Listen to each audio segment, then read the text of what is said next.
من 2 تا 1 کردم، کاهش دادم، قسمت آخر کارو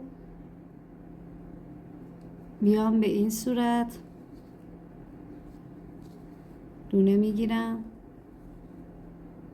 به این شکل بست میزنم و میام اینجا 15 تا زنجیره میزنم.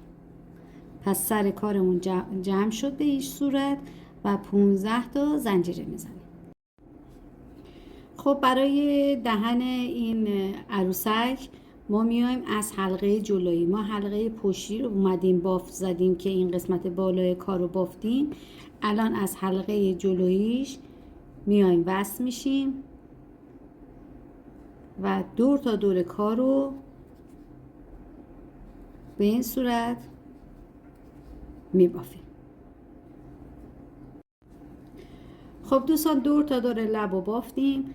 الان میایم 7 تا پایه میبافیم تا به این گوشه کار برسیم.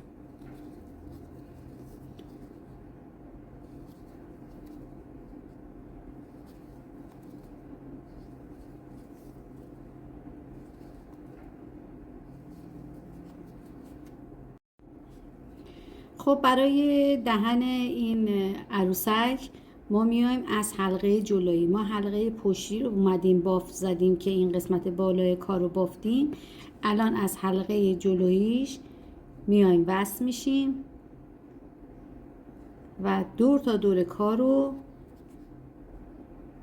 به این صورت میبافیم.